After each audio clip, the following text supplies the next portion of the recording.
That looks nice, Henry, but will it work? Well, look at it. It's beautiful. I saw a beautiful horse once that couldn't run. I would demonstrate what Mr. Coates and the entire countryside would see. You'll have to take my word, it'll work. I just hope what you're printing is worthy of my rocket.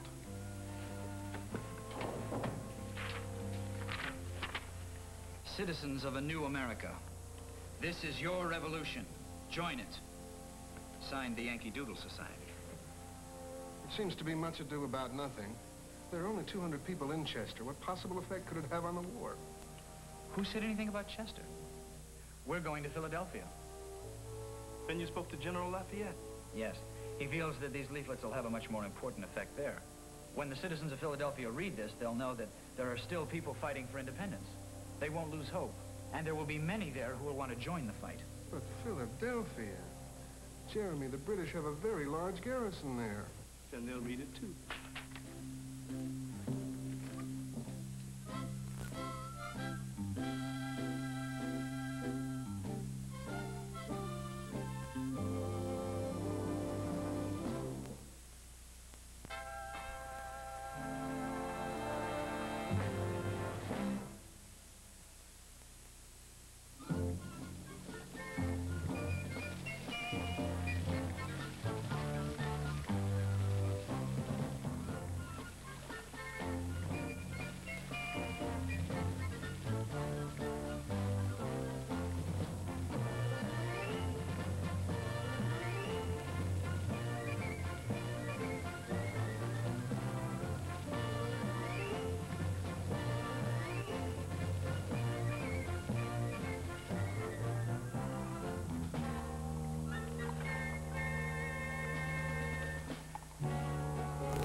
Sitting at the noon hour.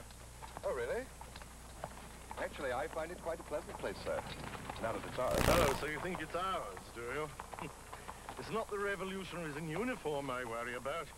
Those one can recognize. See that State Hall over there? Yeah? That's where they signed that seditious Declaration of Independence, or whatever they call it. That was 1 year ago. At exactly midday, they rang that independence bell up there. Not to toll the hour, mind you, but to signify their defiance. It still rings. Every day, every noon hour. Lieutenant Stewart, would you wager how many of these civilians are being prompted nearer and nearer to the rebel cause by the daily pealing, the daily reminder of that thing up there?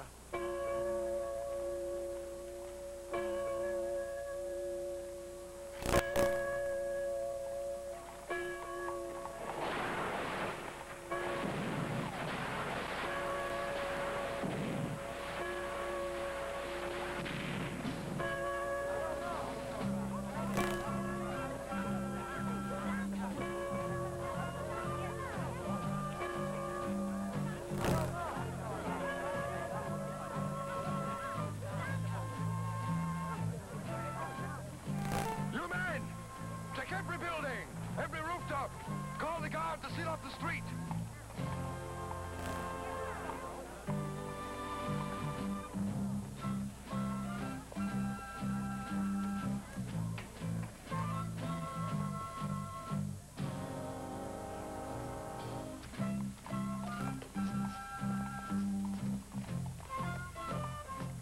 This is your revolution. Join it. Radical maniacs. Before the year's out, we'll blow every man of them into the sea. We're officers of engineers, Lieutenant, not artillery. It isn't the men, it's the idea. It's the spark of the thing that needs stifling. Well, you simple farm boys, we shall now proceed to market with my father's molasses and learn if anything interesting has been happening today in Philadelphia. Stuart, unless General Howe objects, I'd say that whoever dropped those leaflets today did us an invaluable service. Sir, by noon tomorrow, I'll destroy that bloody bell, the revolution, and them with it.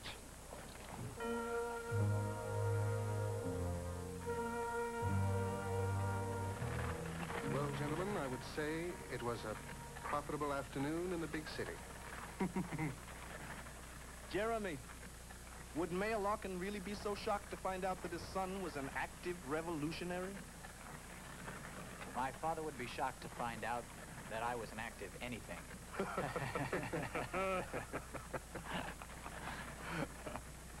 Well, now, what do you make of that? Is it possible the American taxpayer is actually seeing his funds at work? This isn't just highway beautification. Filling up potholes, shoring up a bridge.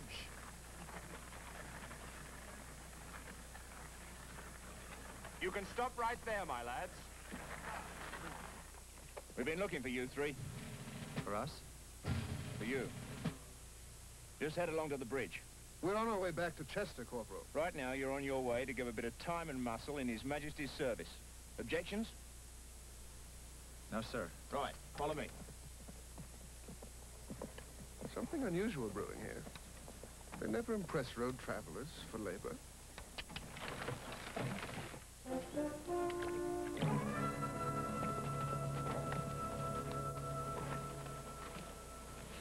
Forward! Attention! Sergeant, there'll be a convoy across this bridge tomorrow morning within an hour after sunup. So no more rest periods for these men till the job's done. Yes, sir. Sergeant, this job is extremely important. I shall brook no delays, and I shall listen to no excuses. Yes. Some fresh water for the officers. Yes. I shall want you and the work crews back in Philadelphia well before dawn. Yes, sir. Well, I should say that come the noon hour tomorrow, these good God-fearing revolutionaries will be reading their Leviticus in a rather different light. Get them up and at it, Sergeant. All right, back to work here, Slugger. Come on. Let's jump to it. Hour after sunup. Well, we'd better get out of here now if we expect to pass that word along in time to do any good. Well, maybe Henry got your message. Maybe, but we can't count on it.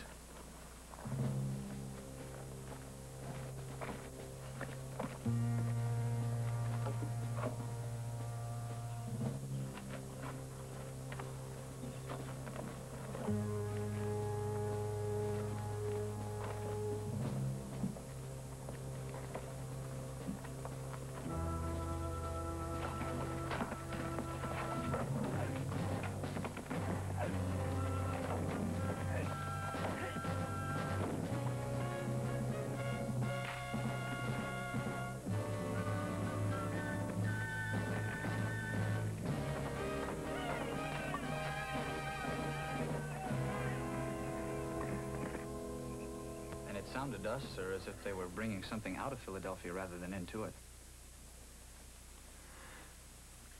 What device or weapon do they have in the city heavy enough to require such preparation of the road?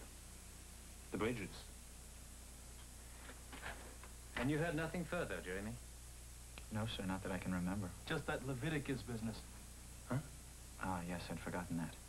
The British major said that by noon tomorrow we'd be reading our Leviticus in a different light, for whatever that's worth. Leviticus.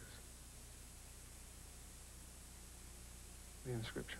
Chapter 25, verse 10. No, I'm no more a student of the Bible than you, my friends. But I do recall the things that first brought me to your country and to your cause. Here it is. Proclaim liberty throughout all the land unto all the inhabitants thereof. The words engraved on the great Independence Bell that hangs atop your State Hall in Philadelphia. The Liberty Bell? This morning, your Yankee Doodle Society practiced our propaganda. Tomorrow morning, the British will practice their propaganda. Quite cleverly, too. General, that bell's become a symbol. Were it cracked and rusted and unusable, it would still be as vital a part of our fight as any weapon of war could ever be. We can't let them take it. They won't. Cannot prevent their taking it. While they're transporting it, that is a different matter.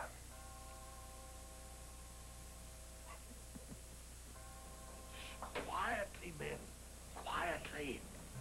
Lieutenant, You will deliver the bell into the hands of the Commandant at Chester. He will be responsible for its passage across the river to New Jersey. Yes, sir. And I have seen to it, sir, that couriers will be distributing our handbills at first light to every town and hamlet in the colony, just like the leaflets we had dropped on us. Splendid. I want this fair Commonwealth digesting its breakfast with the news that its so-called Liberty Bell is on its way to one of our foundries to be melted down for the making of British cannon. Let the revolutionaries rally around that, you say? Aye, sir. Although I'd feel more comfortable with more than just one squad of men for an escort. There'll be more, trailing in the woods half a mile to your rear. A full company. In that case, sir, I only hope there is an ambush.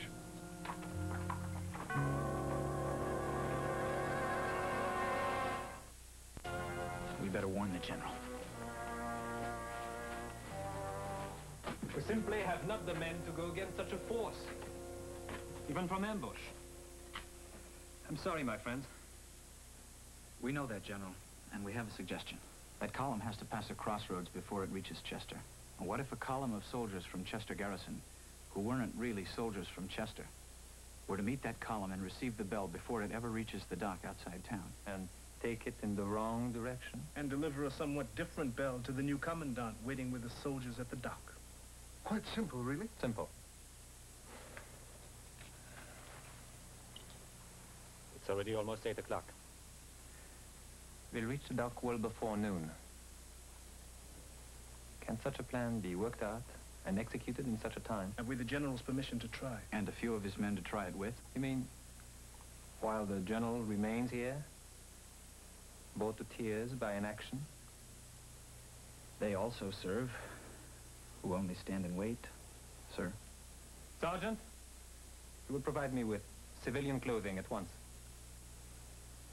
Stand and wait, indeed.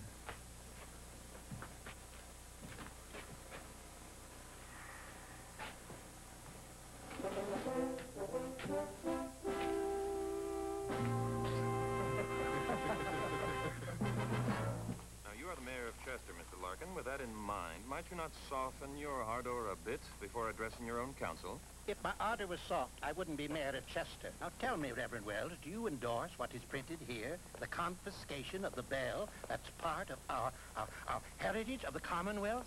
It is not my province to endorse or condemn as a layman might the things laymen do for laymen's interest. Oh, you sound older and drier than I am. Where's the fire in your veins, boy? Good morning, Mr. Larkin. Elizabeth. Reverend Wells. Mr. Coates. What is this stupidity? Just 1 minute, Mr. Coates. Elizabeth, I sent that rascal Jeremy into Philadelphia to sell some molasses, and I haven't seen him since. I don't suppose you have, my dear? Why, Mr. Larkin, no. But I did hear the British were impressing travelers into service on the road yesterday. Jeremy might have been detained to work for them a while. Calling a town council meeting 10 o'clock of a good work morning over some silly bell. What do you think of this nonsense, Reverend? Well, as I reminded the mayor only a moment ago, it's not my province to either endorse or condemn as a layman might the things laymen do. Don't mind my uncle, Mr. Mayor. One day women will have the franchise, and I'll vote for you. I promise. Well, there's a pair of fantasies for one day. My son working and a woman voting. Good day, Elizabeth. Go well. Stay well.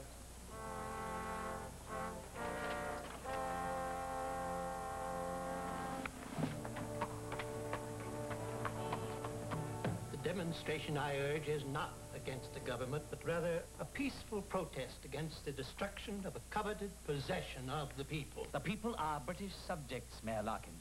And even if you have forgotten it, ours is not the right to demonstrate against legal authority. Gentlemen, please. We have not the right to disagree, then none of us are subjects of the crown, but rather slaves of the crown. Then is the mayor of this town a revolutionary sympathizer? Oh, sir, but neither am I a coward, afraid to make honest petition. Coward. Mr. Coates! Mr. Coates! Mr. Coates! Such animosity twixt old neighbors. Will you not return, sir? There is a revolution in these colonies, and it is spreading. If confiscating that absurd bell will serve the maintenance of law and order, then I am for it. And as a man of God, So should you be. What are your feelings, Reverend? My feelings? Well, I try to do the Lord's labor, sir. To indulge myself in personal feelings would be improper. God is impartial. I must be so. I see. Good day, Reverend.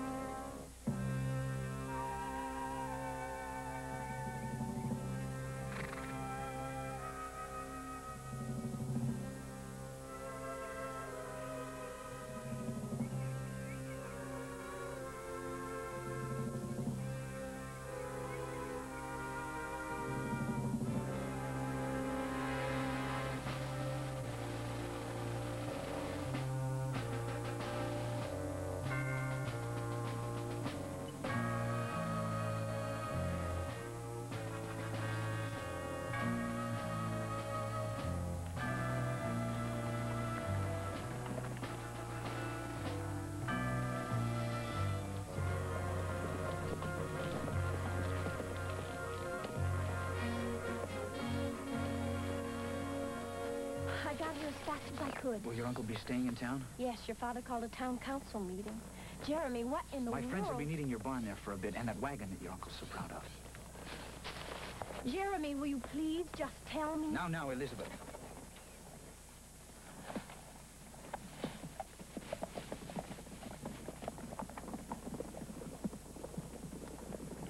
Mademoiselle, vous êtes très gentille et très jolie. You are a very brave and very beautiful young lady.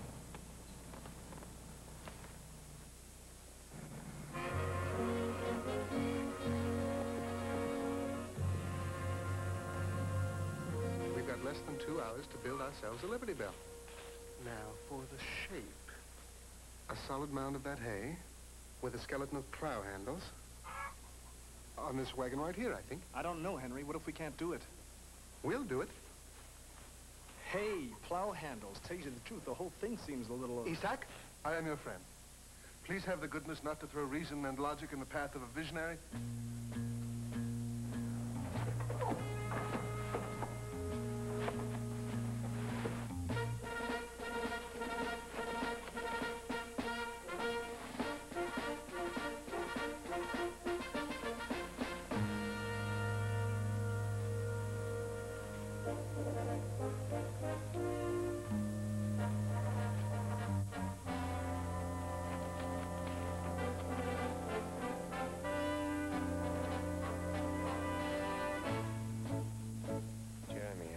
The ladies seem to like a man in uniform.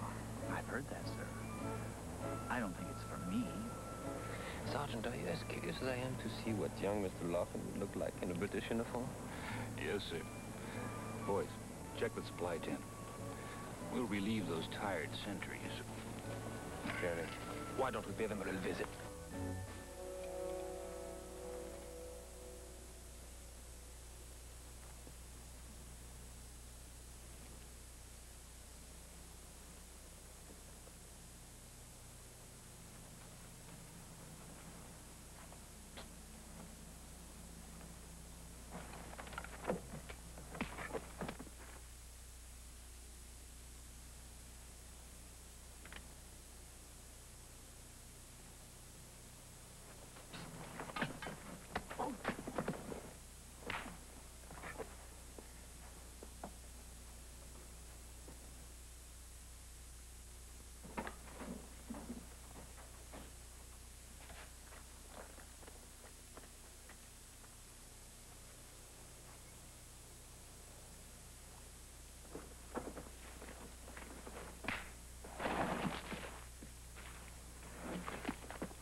Never argue with the general.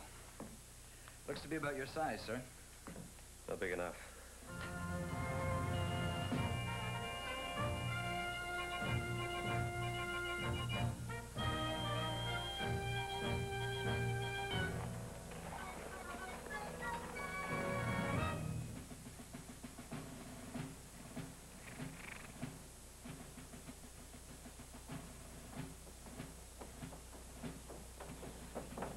I would hate to have tried timing this more closely.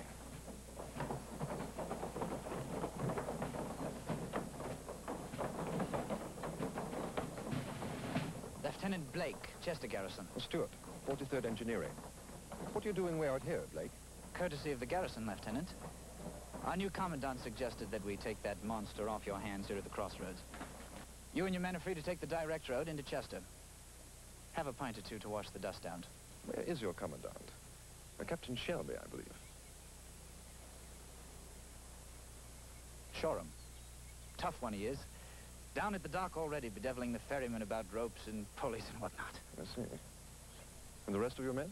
The commandant said he wanted only these few of us on the road with the bell itself. Actually, we've half the garrison concealed in the hills twixt here in the dock. I see. Hoping for a Patriot ambush, eh? Actually, we did the same thing ourselves.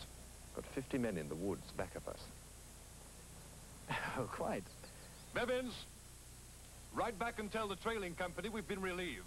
They're to head back to Philadelphia. Yes, sir. That right-hand road there takes you straight to the center of town. Eat and drink your fill. Compliments of Captain Shoreham and Chester Garrison. Thank you. Into town with you, men. I'll catch you up in a bit.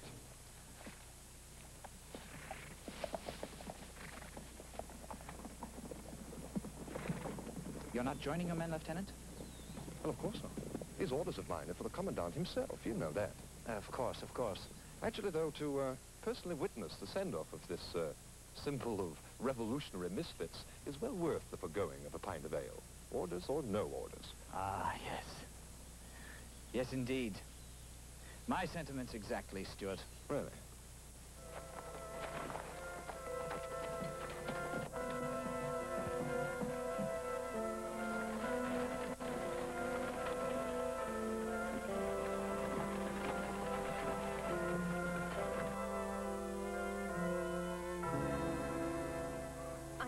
Pick up my uncle.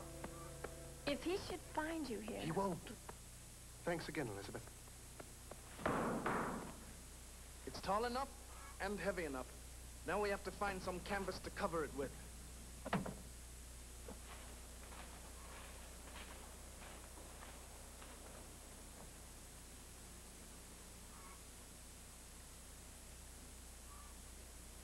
What's the matter? If that commandant's the nervous type and sends a patrol out along the road to look for the bell that hasn't arrived when it should have arrived. Henry, you're not being a very comforting visionary. Jeremy knows he's got to hurry. I hope.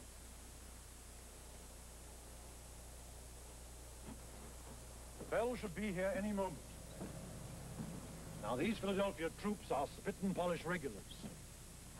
So I'll strip the hide off any man who makes Chester Garrison look slovenly. Is that clear?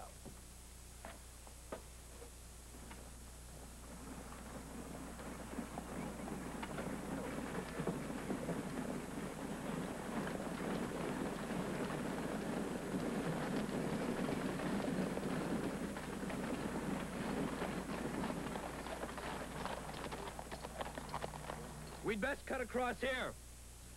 And cut across where? What is this, Blake? What the blazes are you doing? What we're not doing, Lieutenant, is killing you.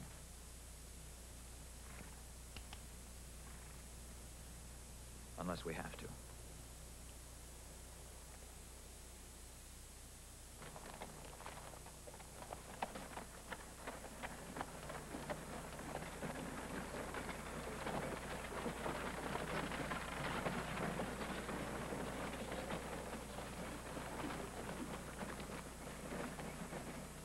Those in favor of a peaceful demonstration against the loss of the bell.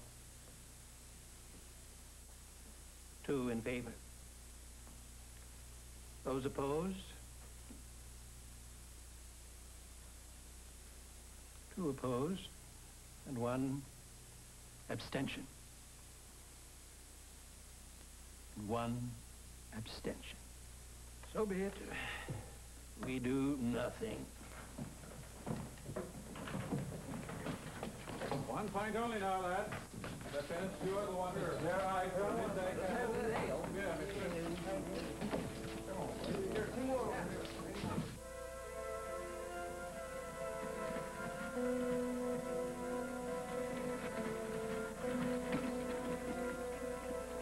We're running awfully late. Complications? That depends on him.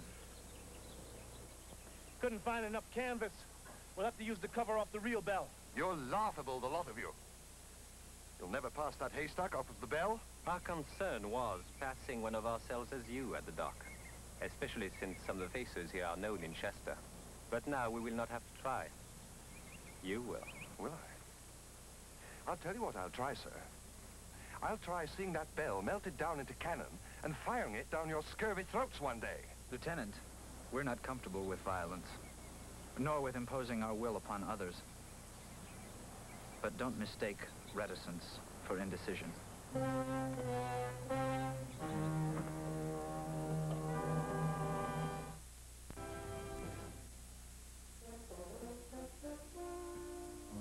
We'll wait 10 more minutes. If the bell is not here by then, B Squad will move out and reconnoiter the area to the crossroads.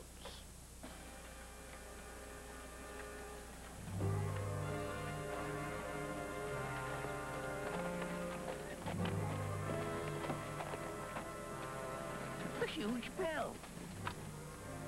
And they've taken my wagon. You saw the yellow wheels? That was my wagon. British soldiers, Uncle. They just commandeered it, probably.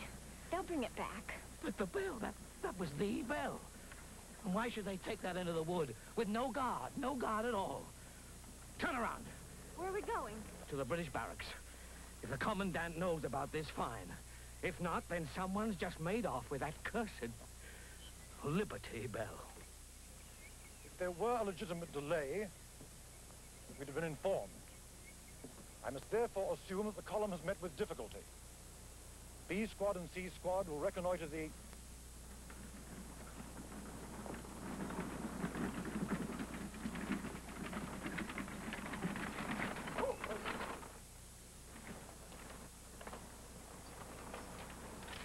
Lieutenant Stewart, sir. You're late. Yes, sir. Sorry, sir. Something wrong, Lieutenant? No, sir. Blasted wagon just fouled a wheel. Just so long as you made it safely. Yes, sir. A Squad, get that ferry alongside, ready to load the wagon. I want to be back on this side of the river before noon. With your permission, Lieutenant, Chester Garrison now assumes possession and responsibility. Unless you'd like to inspect the wagon first, sir.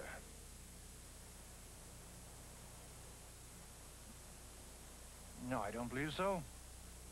Be rather a slap in the face to your fine fellows. Well, thank you, Lieutenant. My respects to the Philadelphia garrison. Thank you, sir.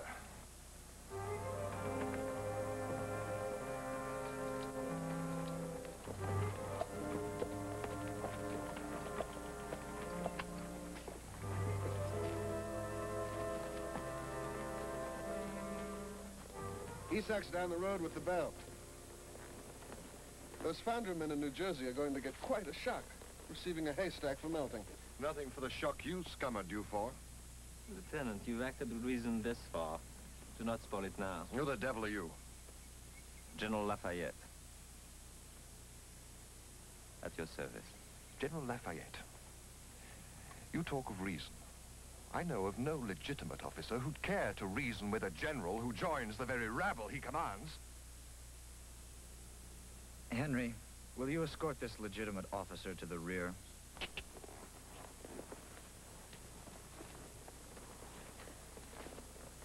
Relax, Jeremy. As long as we see you as rebel and me as illegitimate, we shall have a chance. And by the way, you and your men might feel more comfortable out of those uniforms.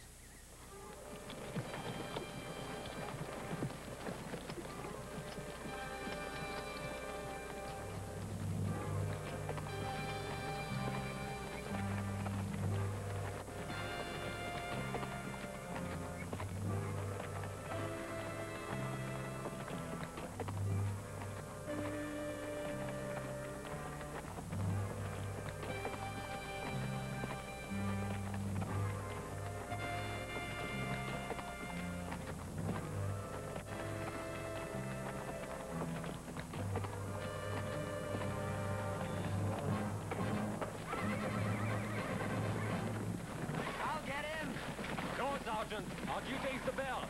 And quickly.